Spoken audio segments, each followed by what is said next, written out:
All right. Hello and welcome. It is February 5th, 2025, and we're in MathArtStream 11. Feedback welcome. So, Octopus, if you'd like to say hello, please begin. Otherwise, we'll pick up where we were just seconds ago. Yeah, I'd like to say hello. So I'm Octopus. Some of you may know me. I'm a mathematician, security researcher, and chaos magician.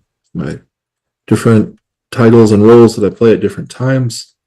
And I've collaborated with Daniel and with Active Inference Institute in the past. Excited to do so again.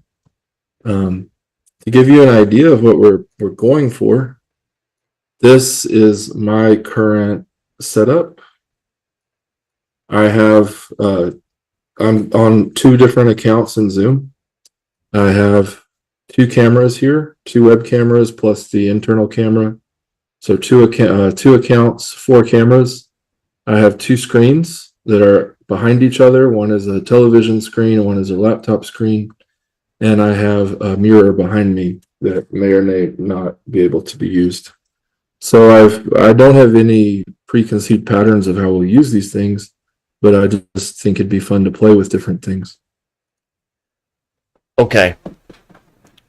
We have a few tools, few links ready, got some slides, some active inference, possible visualizations, and some really interesting work that you're involved in with multi-agent modeling.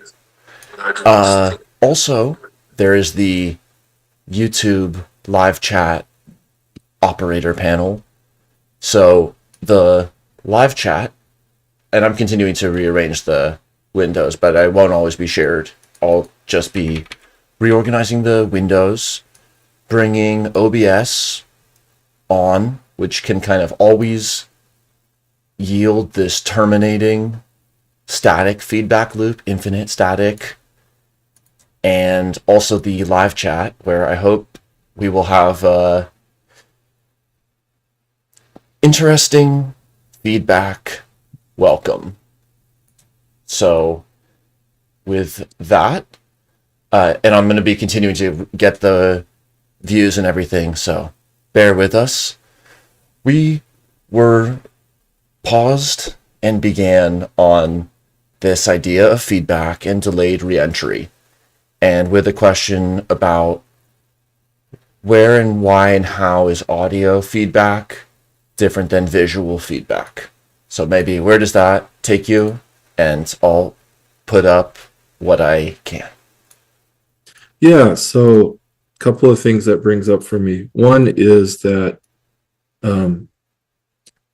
I've done those experiments. Since and right now I'm doing that experiment because I'm hearing the audio feedback from the phone. But it is extremely disorienting.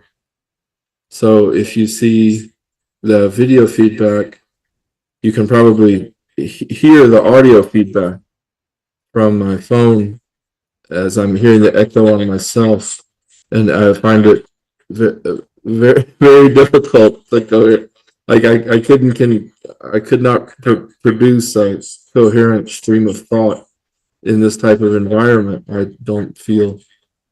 My only strategy right now is to delay so that there's a chance for the feedback to die out. And I'm not hearing it directly in my ear, which I think would also greatly stuff. The strategy that I found that I can use sometimes and have used in the past when I did similar experiments was to speak very slowly so that it almost sounded like the feedback I was receiving was occurring at a clearer delay from the signal that I was generating. So when I speak very slowly like this, I don't find it as disorienting. And in fact, I tried to record a song this way back when I was recording music as something I was pursuing. And I found that it produced something of a very interesting effect. The other thing that I found helpful was to intentionally adjust my timbre so that the body resonance gave me a different kind of signal beyond what I was hearing on the audio itself. But I agree with you that it is extremely disorienting. However, I've heard some different perspectives on that. And one of the perspectives is that if you're playing an instrument, it's actually a very intriguing experiment to hook a synthesizer up to an audio output and to put it through a delay so that you're hearing something different than what you are, like what you're playing at that moment is not what you're hearing. You're hearing what you played a few seconds ago. And people who do this often find, based on what I remember being told, I need to find sources for this, but that can feel very natural and freeing because it lets you out, like it lets the critic out of your feedback loop of your playing. So I think that the experience of time and the fact that I wonder if it's connected to the fact that audio hallucinations are so common. Because it feels to me like there is a hallucinatory effect that we're having to fight through, and we're having to fight through our cognitive system's interest in not being fooled by hallucinations.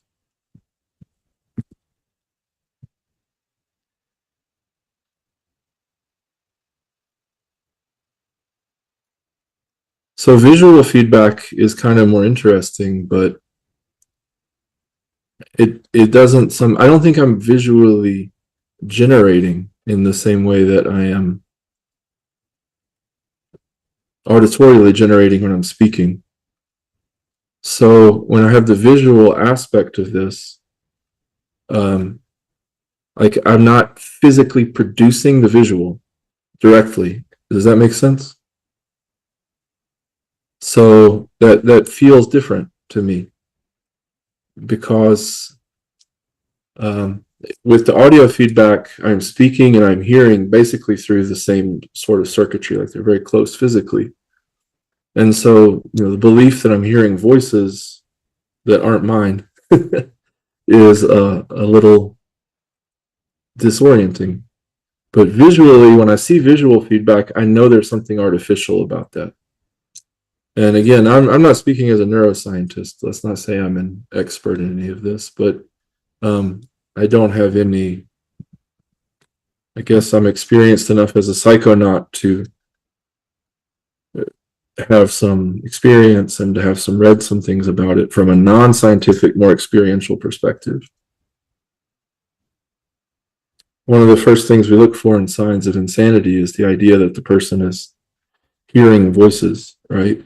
So I also think there's a civilizational aspect of it where if you're hearing voices as something you're taught not to do, or you know that there's the potential feedback of social judgment and that can have negative consequences, I don't know if that's connected at all to the physiological and neurological aspects of the experience. But it's another kind of interesting perspective to consider, because I think ultimately what feedback is giving us is a different perspective on an experience that we've recently had. So it's not disorienting if we're hearing a tape of our own speech, right? It's if you put on a recording of me saying this and I had to talk over it, I would not find that difficult. So I think it has to be about the actual the physiological aspect of the circuitry involved and something about the time delay and distortion aspect. This can be used, right? This can be used for instance, electronic music production. There are algorithms that intentionally create these feedback loops for synthesizing the sounds of stringed instruments. I learned about this, I think, in Julius O. Smith's book on signals and filters, because this is like feedback loops are useful in design of filters. I think it's called the Strong-Karplus algorithm, and Karplus. And the whole point is that to make an excited sound, like a violin string that's being excited, or a string that's being plucked, you give it a very brief initial signal and then use a delay line to let the feedback create the synthesized sound. So I think that audio feedback is also different when there's not such a strong semantic or semiotic aspect to it, where we're not trying to make sense of what we're saying. If I were to, here's an interesting experiment. I will speak nonsense syllables and see if I find it difficult to generate those extemporaneously. Lo se, lo so, lo so, lo se, ho se, lo se, ha. See, I didn't feel anything difficult about that, and it could be open label placebo, where I didn't, it's self-fulfilling prophecy. But that makes me wonder if the difficulty and the disorientation comes from the fact that typically we're working with words, and so there's a meaning aspect there. We're expecting it to mean something.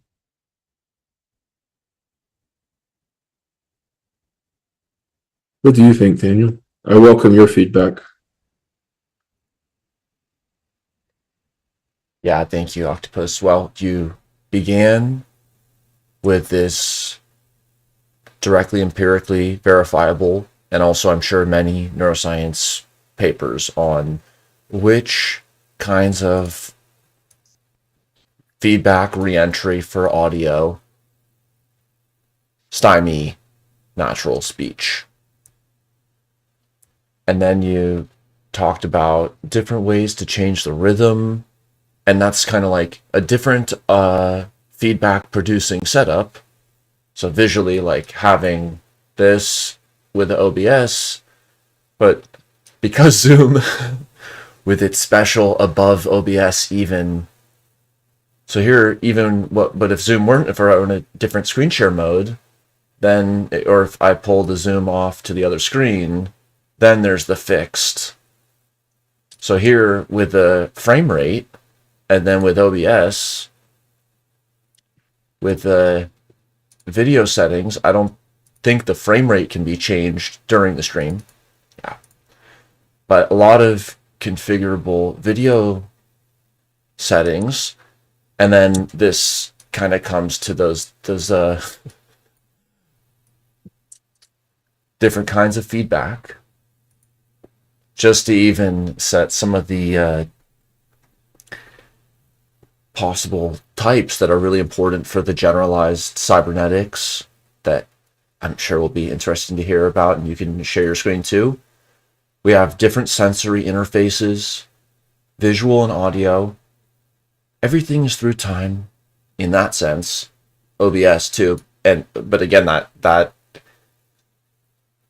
way in which the visual interface possibly feeling at a distance compared with sound, which is kind of an ongoing, probably more proximate event, and just the controllability of the visual and the putting it in a box on our computers, and then that opens up this, well, there's a live chat.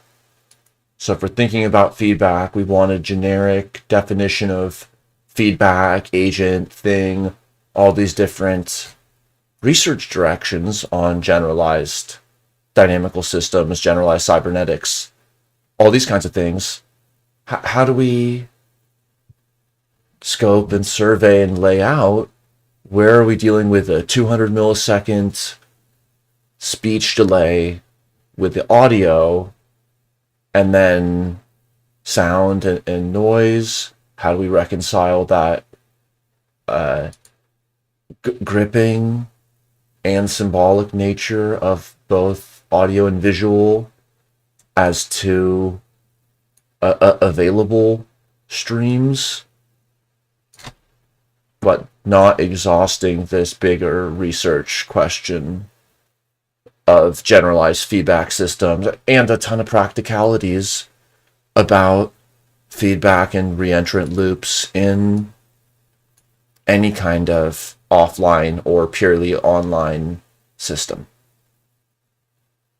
So I'd like to propose an angle here that's probably not what might traditionally be expected, but I think is very relevant, especially for like management cybernetics and for learning, which is the construction of grades in a pedagogical setting. Specifically, the construction of student work that is then given instructor feedback.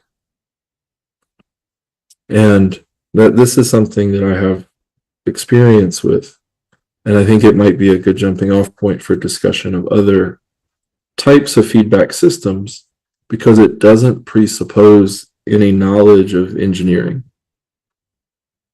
And I thought you were going to just copy paste the same thing down the screen, and I was about to think that was awesome. So this was actually something that undid me in teaching on Zoom. Is I got way too much into the specifics of rectangles and the idea that you can make all these different rectangles appear on the screen. But the grading aspect of this is really important because, you know, there's this interactive process at some time scale. One of the things I learned when I was teaching calculus was, you know, students were understandably concerned about their grades, but if I gave any type of automatic feedback system to reduce work for myself, that could create an emotional feedback loop. So the example here is something like web work, where you can go in and the instructor can assign questions as a homework set, and there are many other systems that do the same thing. But then, you know, the student types in their answer and gets immediate correct or incorrect feedback. Well, this could produce a feedback loop where a distressed student on a short time frame keeps getting back the answer. And as they type in the answer and get it wrong, they become more and more frustrated. As they become more and more frustrated, their capacity for rational thought decreases and a sense of desperation kicks in. As the sense of desperation increases and they're worse at doing math in this frame of mind, they now are more likely to get the answer incorrect. And now suddenly, without any limit on the number of attempts, they can just go forever, and it can actually be a very negative emotional spiral to get kind of trapped in a question close to midnight where you've waited a while. And so that's that type of spiral feedback loop of reinforcing negative emotion, less capable logical thought, incorrect answer, negative feedback in terms of you did not get this correct. It was one of the first feedback loops that I think I really understood and needed to take action in some way to stop, essentially, because I did not want to create a classroom where all the students had been up late the night before. So the different instructors have different strategies for this. One is you can be available whatever you choose to make the deadline close to.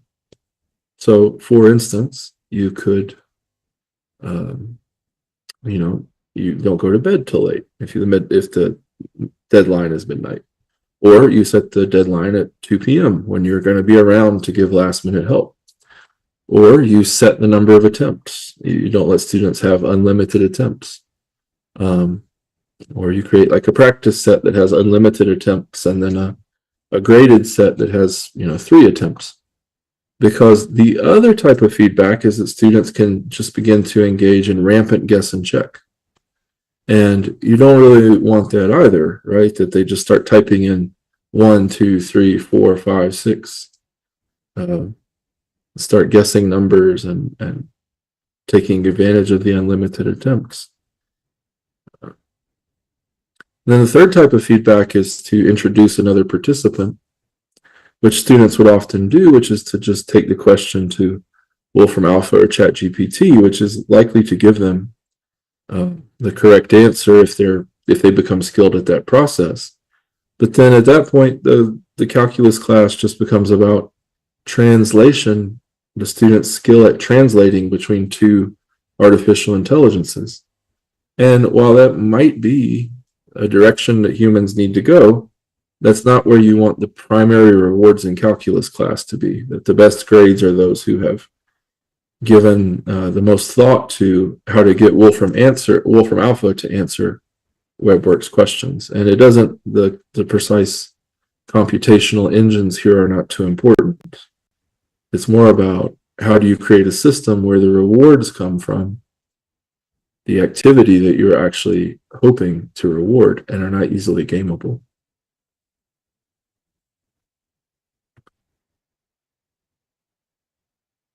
And so what's needed is some type of control, something that prevents the infinite feedback loop from happening, something that stops it, something that lessens some part of the amplification.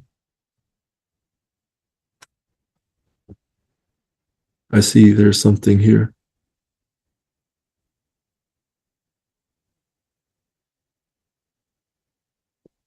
So true about feedback in education. We can really influence approaches to studying.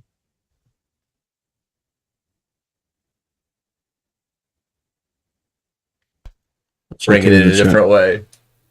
Yeah. Going into the browser bar, make it plain text, make it into a string. Reward shaping. Yeah, a lot to say about the landscape of epistemic and pragmatic value in terms of how we think about that in active inference and expected free energy.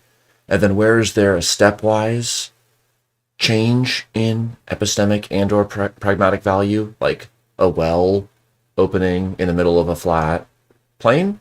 And then where is there a so-called dense reward function with a broad basin of attraction and a lot of learnable targets, not just rugged stabs in the dark? And so that's part of this broader motivation. Take the challenging approximation and relate it to a tractable, incrementally optimizable procedure or operation. What do you think about that first part?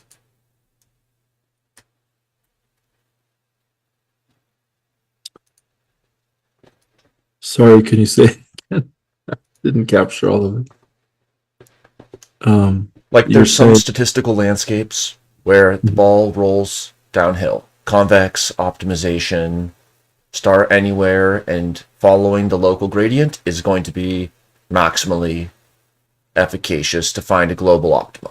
And then contrast that with kind of the other extreme setting, high dimensional flatness, no local gradient or signposting, and then just there's one point, but even chaotically close to it, you could end up infinitely far away, which is a desired property for cryptographic algorithms where you want like the next nonce or next piece of salt to take you to an undetectable place in a space.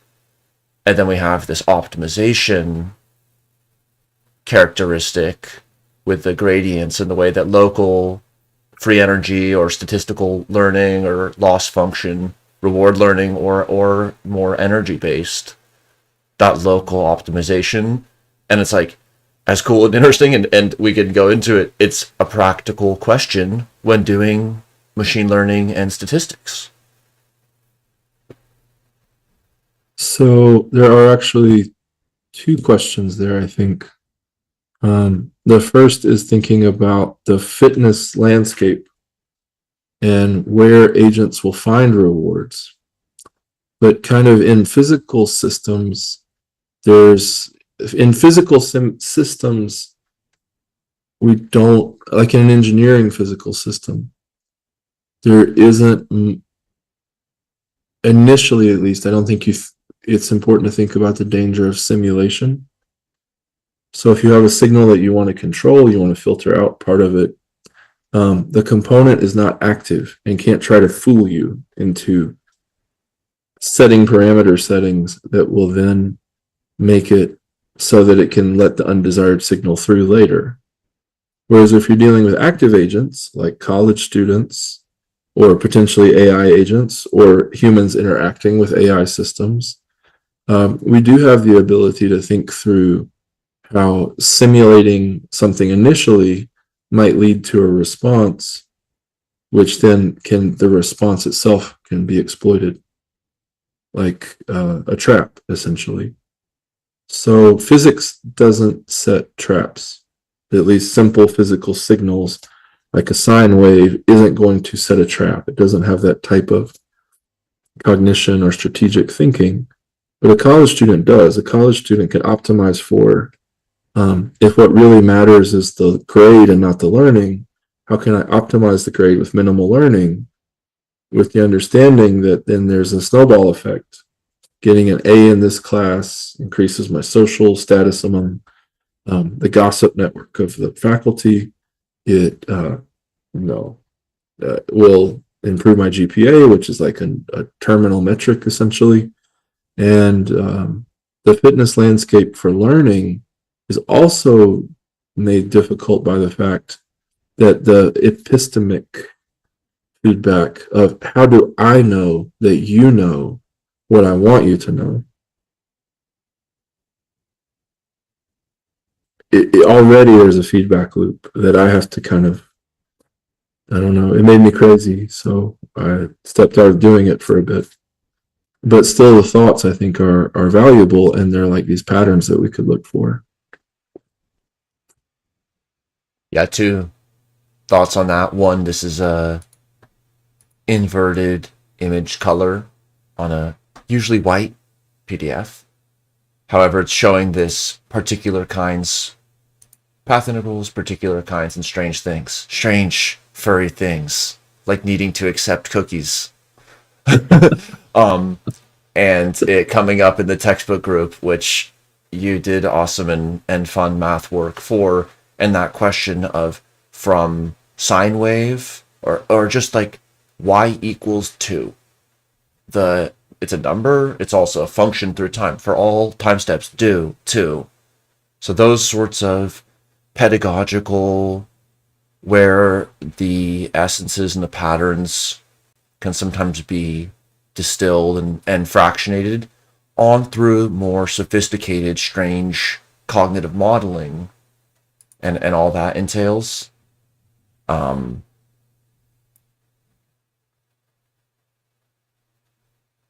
then also I think it's an apocryphal story, but okay, so we're going to play a game. Everybody's going to send a letter to the editor picking a number between 0 and 100. And then you want to guess the number that's 2/3 of the average of all other people's choices. So it's like, if everybody picks 100, I could take 67. But then people will definitely take 67 then. So then I'll guess 43. And then, everyone's going to do that though. So then where do people bottom out, even in that very reduced setting? Would people really pick like 0.000002? And then if they would really do that, why wouldn't I also go lower? And then it's like people pick like 17 or, they pick some finite number, even though the game theory, kind of open-ended, simplified game theory might have these mathematical properties like convergence of sampling, performance on a test or a given training data set, all these different features. But just because they're one way, then the causal structure of the world could change, and that could be even better anticipated by the causal model of the agent, or could just absolutely flip the signal orthogonally and just reduce the efficacy of that model low. I like the simplicity of that game. I think that's one of the difficulties in these types of very complex systems is if all you can study is something with overwhelming intricacy and complexity, then you basically have no hope. You need something to stay stable or repeatable. And of course, there is the idea that in psychology, people who are aware of certain research effects become immune to the impact of that effect. Like if you tell people the expected outcome of an experiment, they may take that information and then be immune to the experiment, essentially because they know that they're not supposed to become prison guards, or they're horrified at the thought that people could become induced by authority to engage in sadistic behavior against a stranger. So that's another thing, is there's this metagame aspect of playing a game, but you see how other people have played the game. The game itself evolves over time, often in a co-evolutionary way or a cyclic evolutionary way. You see this in professional football, the National Football League. There was a movement towards throwing the ball more with lighter, faster players and being more mobile. So defenses adjusted for that and made their players also lighter and faster and more mobile. Well, now the counter evolution on offense is to go back to heavier, stronger players and force the ball over these lighter, stronger defenders with a run action rather than, because as they have evolved to a weak state, which you can then swing back and exploit. As we see the game repeatedly played, we learn something about how to play it. What we learn about how to play it may or may not ultimately make us better players, or it may just become another level of the game where signaling a specific strategy can be part of the strategy itself, which may not be the actual strategy.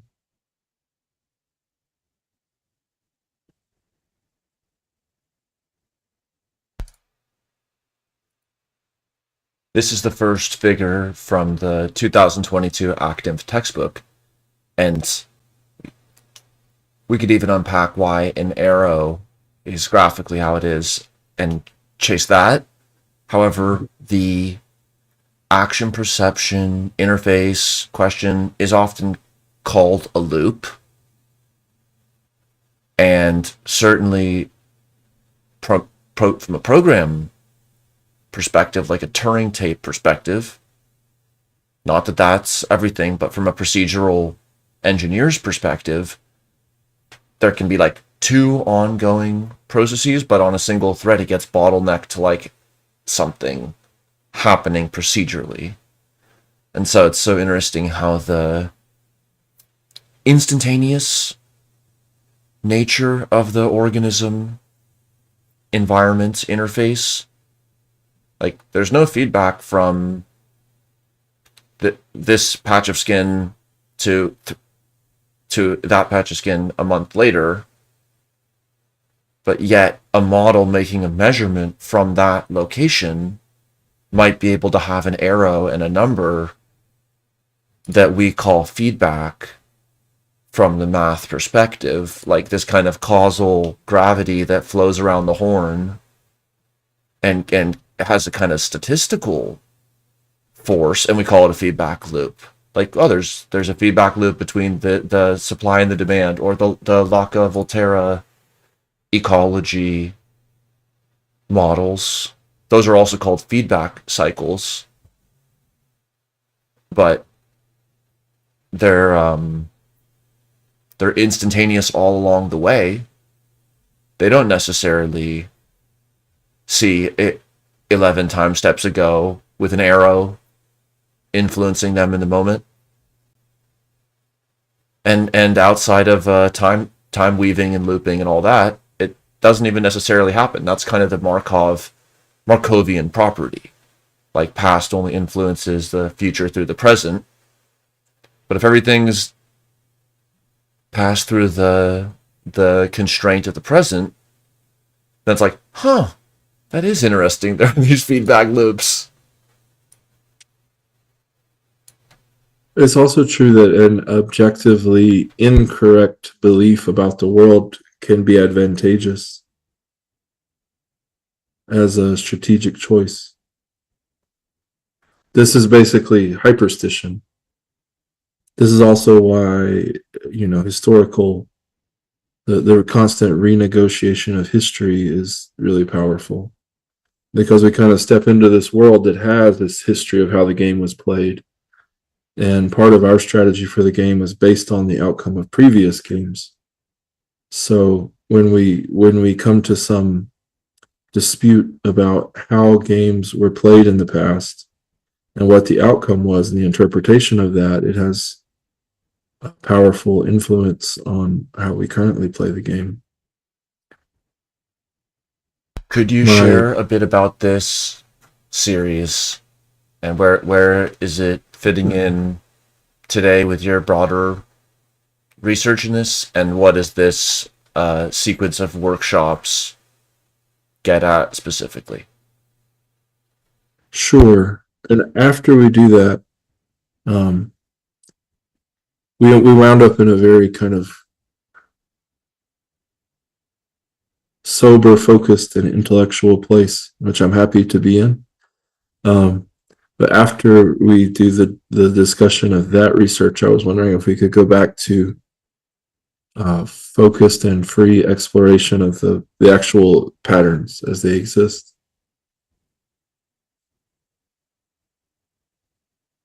I'm not making an explicit deal, but I'm just kind of setting for myself on what we can both pre-feedback. Yeah, pre-feedback. Pre-feedback. Hyperstition. Planning is a type of feedback, right? Because then if we plan, we now have something to have feedback about. Oh, we're behind schedule, for instance. I mean, the schedule was arbitrary and made with no cognition behind it. But still, we now have a schedule, which is telling us where we were supposed to be. So now we can, the setting of expectations is a form of feedback. It's a past belief about where you should be now, and then that can actually be very powerful in the form of. But yeah, I'm happy to talk about this research. And so this is a series that I did working with block science. Originally, I was working off of some notes written by Dr. Michael Zargum, the CEO and senior engineer at Block Science, on this idea of a research he had done into a type of dynamical system called generalized dynamical systems. And essentially, dynamical systems usually are advanced by the application of a single specific rule. So for instance, the logistic map, where you just take x sub n plus 1 and it's equal to alpha times x sub n times 1 minus x sub n, all in parentheses. They advanced by a singular rule. Whereas in generalized dynamical systems, these were created initially with the idea that you were dealing with systems where there would be some type of switch or some type of input at a given point. And so you needed a way where not only were you applying a single rule, but you were actually responding to actions that were taken within the system. And naturally, that sort of branches out into the idea that there need to be agents, that the system now has components that have agency. So it's moving from a purely deterministic dynamical system where the components proceed according to a completely pre-described mechanism, and moving towards a system where the components have agency. And that naturally intersects with the idea of agents. So agents are, multi-agent systems are a very vast area of research. that are especially important in economics and biology and other places, any type of social system where agents interact. I came to them via cellular automata. But again, the agents there are cells who are engaged in behavior that's mechanistic. The cells in a cellular automaton don't have individual choice. They follow the same rule, and yet you still see emergent behavior.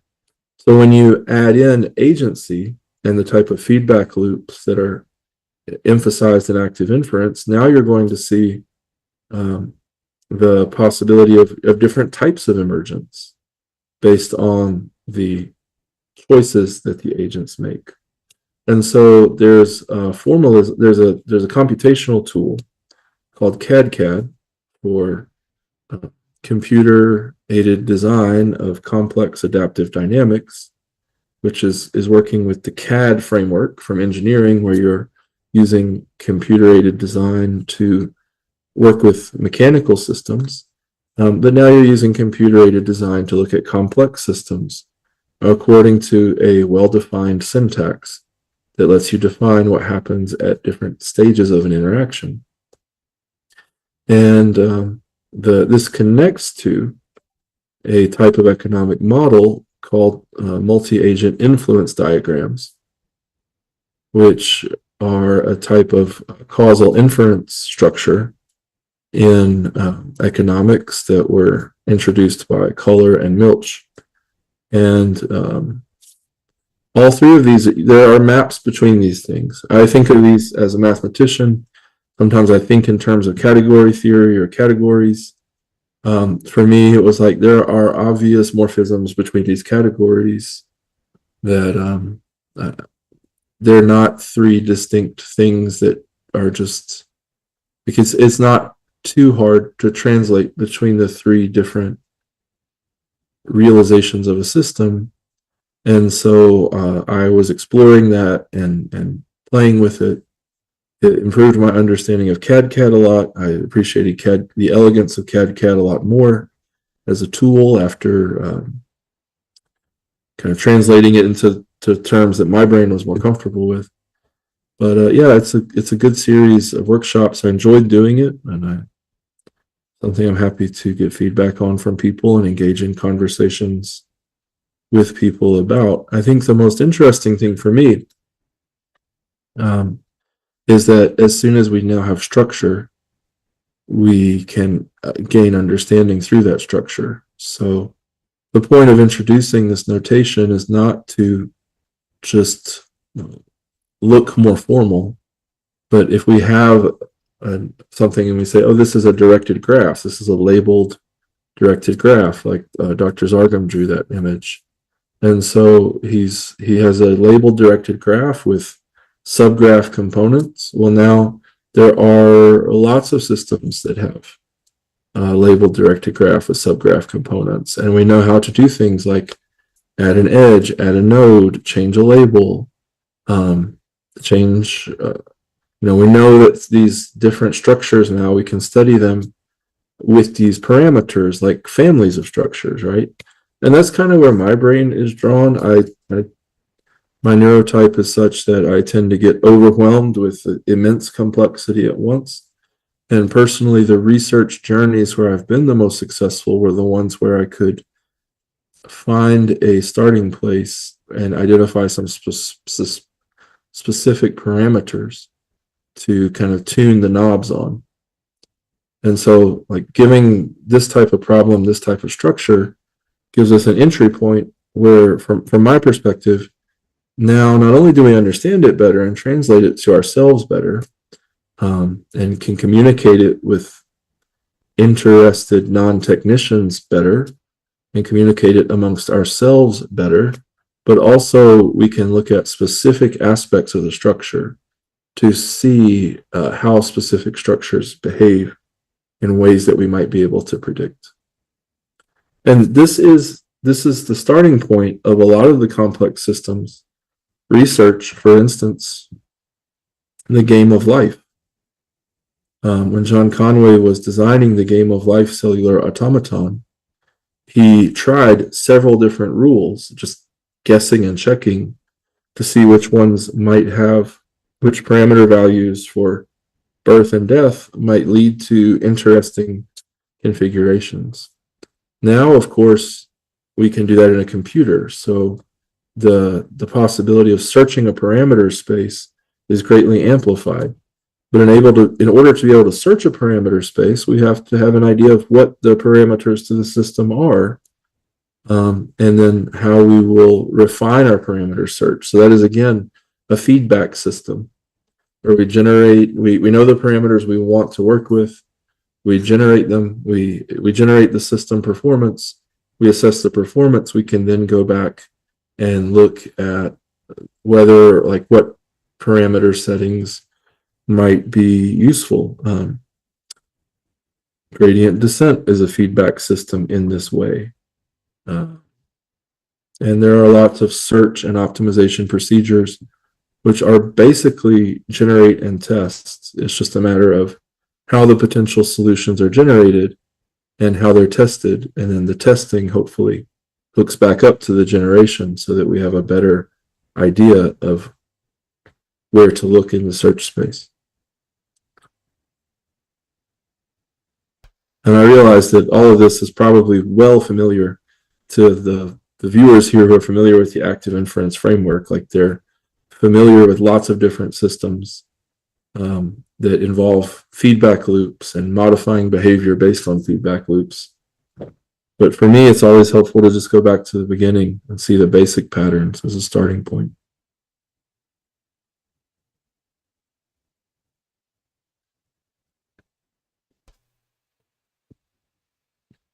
Awesome. In our last descent, which might be still somewhat extended, first, if anyone has a feedback comment, they can go for it. Optimization as feedback or optimization in feedback, whether it's the OODA loop or the TOTE, test, operate, test, exit, all these different guess and check methods. And you brought up planning earlier. This is something that's come up in the philosophical and applied literature. Where's there a plan? Where does it look like from another's perspective? It could also be modeled with a plan. And then nested planning. And what are the fiat by fiat design choice structurings for nested models, and what open source tools and how to do this and all this, and then where and how to identify those nesting boundaries, and understand, again, where's there, like, true planning, if such a thing exists, in the sense of actually like a tree search. Let's call that classic planning. Tree rollout. Then you get into the preferential pruning and different attention focus to different specific potentialities. And there's a whole alternative that's like the instructionist. And then that was contrasted in the skillful performance paper and discussions with the interactionist, where you may have the cognitive system acting in a locally heuristic way without time steps of planning, but that doesn't mean that from the side it wouldn't look planned. So what is really a plan, and then how does that relate to the way these feedback loops roll forward? And then there's the sort of retrospective dynamic causal modeling from the past, and then the stepping into the procedurally into the future. But again, the role of time, and where is it audio-like, with these coming out of nowhere and like a wave, versus the visuality, which puts it in a certain kind of all at once frame that still has feedback, or by analogy or by isomorphism mathematically, yet it's just so gripping, at least in this, that any visual feedback still just doesn't have that gripping audio feedback, direct time weaving. Maybe though, if there was a visual generation task, like draw this shape or try to do a blind contour drawing, then the visual feedback would stymie that. And with VR, many of these things are being tested. Like moving your eyes with a saccade or with your head is, let's just calibrate it to 0 lag in the natural embodied. And then what delay after clicking of a button or moving a head does it percolate back? And then how did the timings and the differentials on these cyber-physical feedback loops, waiting for the next LLM token to trickle out, or waiting for someone to say something in live chat, those informationally return to us, or like surfacing a journal entry from a year ago, or all these different regular and sporadic or infrequent, and the sort of like n=1 of every unique event and encounter. Never step in the same river twice, all of that with these regularities. And then how much there is to extract informationally from even the ARIMA, like time lag, generalized linear model with an auto regression. A lot of signal is in that, or the Kalman filter, Bayesian equivalent. And so the emergence of these statistical extensions and computers directly, like in the data science case, or just in the video streaming case, which is underpinned by so many similar statistical video compression, etc. procedures too, just abstracted away to the point where it can be like, well, I'm just talking with you, or live streaming. But that's on solid ground of the composability of all of these feedback loops within the software. And how the concurrency of that whole architecture is orchestrated, even without agentic AI in 2025, just from a microservices or just a computer science perspective.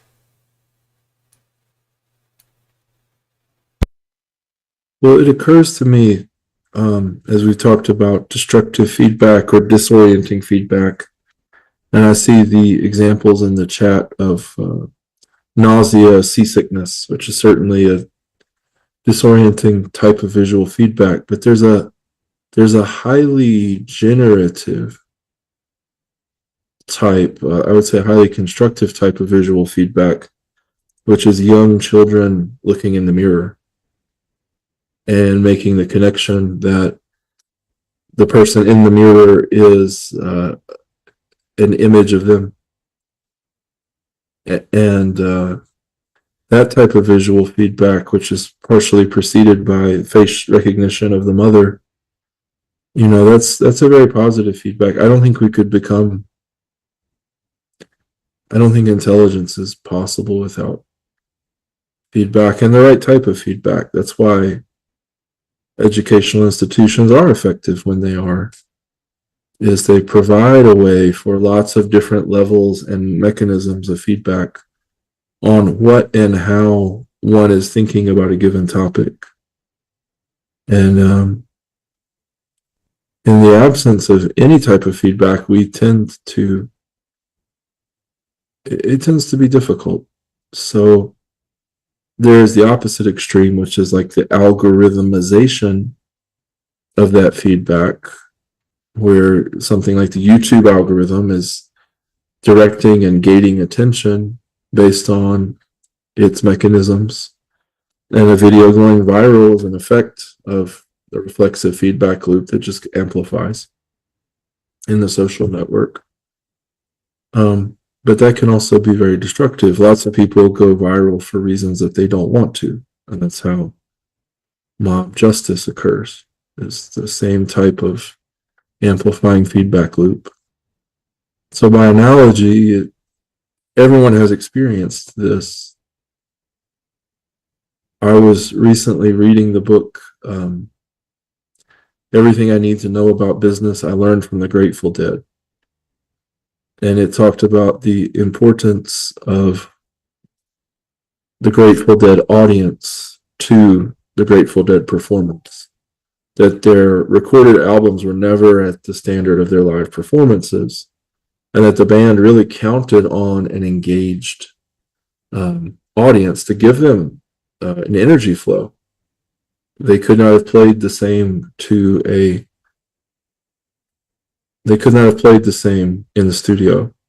And that was how I felt when I was teaching and lecturing with a live classroom. There's a story told, I think it's apocryphal, of people changed the name, but of a great mathematician who was giving a lecture series, and one day none of the students showed up. And his colleague comes by and finds him still writing on the board and talking about the equations.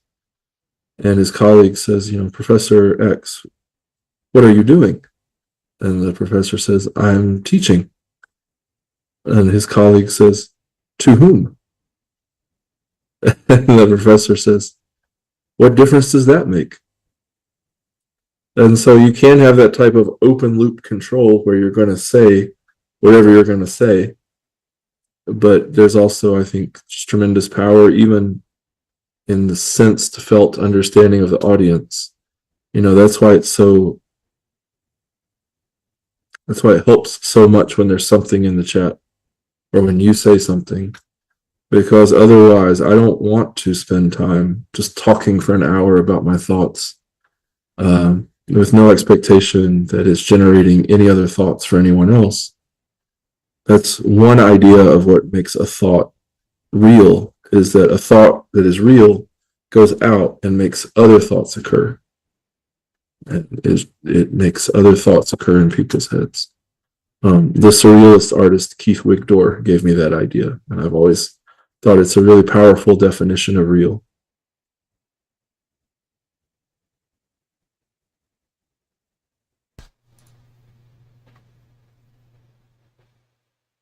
Rorik wrote, when there are differences that are able to make a difference.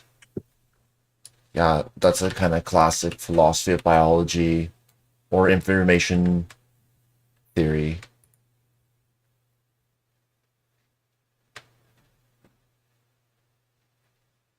Well, on the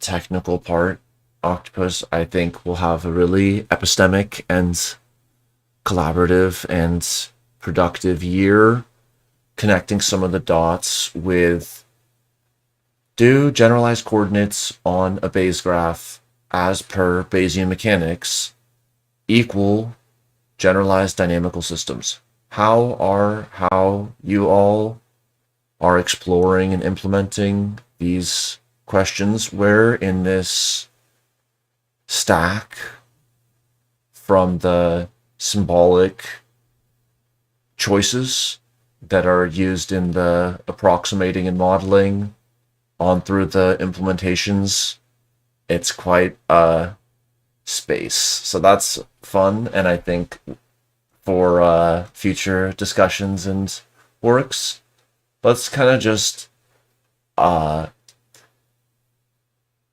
a last piece here about where you want it to end up, because I think we can pop into the Bayesian statistical but pointing to bigger directions will continue to prompt and give these open learning experiences and have feedback be something that's so rich that we continue to act and first serve with, not just a homework problem that we're getting graded on like a true false. And keep getting wrong. Keep getting red X's on. If you keep getting wrong red X's on the true false problem, I don't know what to do. Why not structure it by lifelines? Stroopy wrote. Yeah, I'm intrigued. I was intrigued by that question and wasn't sure what lifelines meant in that context. I assumed it was about structuring the due dates of assignments. Like, is it like in Who Wants to Be a Millionaire, where you add more resources according to the difficulty of the question, add more access to resources, like you can call someone or give more hints or things like that. Is that what is meant by lifelines? We will see in the chat. Also, it makes me think of the trace that a ball on Waddington's epigenetic landscape. And this energy landscape, like ball optimization, ball rolling downhill, mechanical, gradient descent, Newtonian mechanics, Bayesian mechanics, kind of this nomadic concept, and the field-like or distributional nature of this channel, be it narrow or wide, and the wobbles through procedural time or through real embodied time. And then there's the slice, and this would give you a Gaussian distribution, like censored here, just focusing on that one part, or a mixture of Gaussians or whatever it happened to be. And that sort of statistical ensemble, summary statistics, modeling. Here we can summarize this channel with its mean and variance as coin flip with this distribution, and then the particularity and the historiosity of the ball's lifeline, trace, pheromone trail, journey, actual, where it actually is at any given time. In contrast with the sort of all of the lateral and antecedent and postcedent ghosts or alternatives that it could actually be enabled or constrained to do, like situational actual adjacencies, or just from a third-party modeling perspective, which could make a great ultra-efficient approximator for a complex thing. Like, a lot of factors influence height, but you still might be able to summarize it with the mean and a variance for a given adequacy. And just like every other map territory richness. And again, like, where's feedback and all that? Well, one thing that I think would be cool to do, I've kind of hit on the idea that, broadly speaking, I'm interested in information processing systems, which is so broad that you can make it be anything. But that includes like management cybernetics and how it was able to draw useful analogies between engineering practices and the design of companies. It has a lot of implications for DAOs, decentralized autonomous organizations, like Alcoholics Anonymous, and how is there's a decentralized structure to Alcoholics Anonymous. There's also a belief feedback loop about alcohol that is interrupted. Gregory Bateson did that analysis cybernetically. So there's an interesting connection there. What I think would be really cool is to begin to develop, in the same way that there's a periodic table of elements, and we understand how basic elements create molecules, or in the same way that we know that there are 17 fundamental wallpaper groups of symmetries of the two-dimensional Euclidean plane, but to have basic experiential feedback patterns, and to be able to predict the basic low-level mechanisms, things like analogous to capacitors, resistors, etc. in engineering, and to predictably create specific feedback patterns, both in terms of a theoretical knowledge, where, okay, if I can write it down on paper, that if I move the camera this way through the screen, I know what the output will be, but also in a practical way where there are people who can make the patterns reliably given a certain set of tools. So right now I have access to 3 cameras and 2 monitors. My phone died, unfortunately, but that feels like a good playground to start with. What can we do with 3 cameras and 2 screens, and the different ways that we might arrange them, the different ways that we might move the cameras through the screens, the different ways that we might move the screens, and the different ways that we might put each of these things in geometric location to each other. I have a sense that this research is probably out there, that people have done these experiments. I have a vague memory of reading in a popular science book about researchers in some open-minded place in like California or Santa Fe who did this and cataloged specific patterns. So if the research is already out there, it would just be awesome to find it again. And if it's not out there, then we can do it ourselves and say, I am moving the camera this way through this screen. Here's the effect I'm getting. As I move the camera faster, it increases this effect, and go back to exploring the parameter space through just play, but play with records so that later we can go back and it's not like, nobody is able to use diphenhydramine very profitably as a psychedelic because it has such a strong memory disinhibiting effect. So you trip, lots of interesting things happen, but you can't remember anything that happened the next day. And we don't want to do that. We want to do these experiments, but in a recorded way where we can then analyze it and come up with useful information.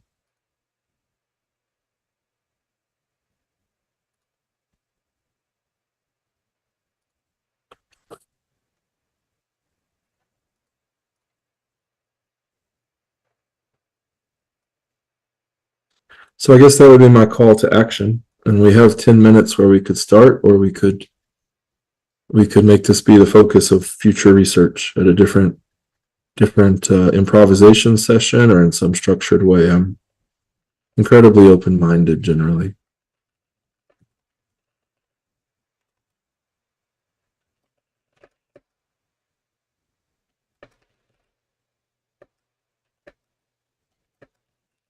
Yeah, I think modeling a couple of these real settings that we're in, like I have 2 computer monitors and OBS is capturing itself at 25 frames per second, or we have an analog camera looking at an analog TV, and they're exactly aligned, and so it doesn't get to this limit attractor. And then is it a stable, or does a little flicker of light destabilize? What's the Lyapunov exponent?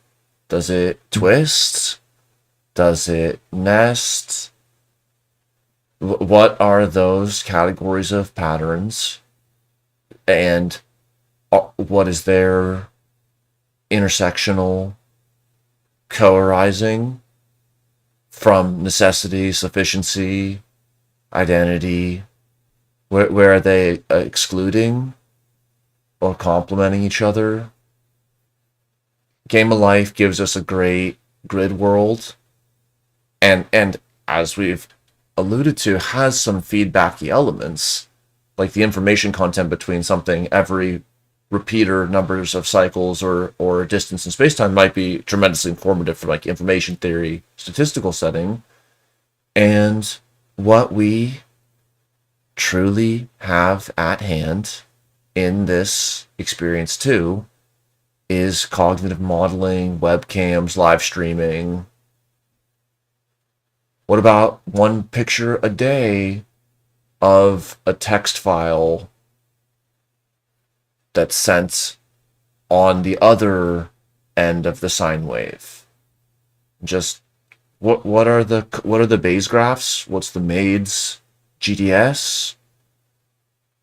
How do different language models help us interpret and work with that? As so many fun and improvisational experiences that relate a lot to the process of cognitive modeling overall, like putting a finger on a fabric and then moving it to actively determine the roughness. Those kinds of examples, isochate, so a lot of primary embodied, and then this is kind of like the Drosophila, or just a case that allows for really compositional lab experiments, field experiments, field lab as a field as a lab, all of that, with webcams and the cyber physical tools at hand and open source and fun and interesting and with people's feedback welcome. And if I would add one thing to that I like everything you said. And it occurs to me that if we, generally speaking, or it's been useful to begin with the physical and then cyberify it. So the first, PID controllers were built after someone actually watched how a ship captain was choosing to steer the ship. The first pilot steering mechanisms came from watching how pilots tried to use their body to force the early plane somewhere. And I think, we have this tremendous advantage of being bespoke meat computers, which is an advantage in a lot of ways. And once we have those experiences, then we can translate them into something where the space can be explored algorithmically. So once I've done the experiment a few times myself, I can then say, well, here's what's basically happening with the visual sensor and the information source. And I can do things that would not be possible for me to do physically. I can go from my 2-monitor, 2-camera setup to an 8-monitor, 8-camera setup that I don't actually have, but that I can extrapolate algorithmically because I can reality check that I can produce in code what I am experiencing in my physical processing unit. And that's the advantage. That's Wolfram had about 15 years of computational advances from Conway. And so when Wolfram was exploring the space of parameters, he didn't have to use graph paper or a primitive seeming computer. He could generate lots of rules at once and immediately see what was happening and decide which ones were interesting. So the tightening of the feedback loop enabled the exploration of the parameter space to occur much more efficiently, which led to insight, like things like the four classification of cellular automata that Wolfram proposed. If he had to design and analyze all the rules purely by hand, it probably would have been more difficult. Although, doing things slowly by hand certainly has value. The ability to get to instantly generate, instantly test, and instantly generate again is a major cognitive tool for exploring parameter spaces. And I see already that you're playing with the different patterns. Yeah, this is like the hotel room, and can you look into the infinite mirror? Mm-hmm.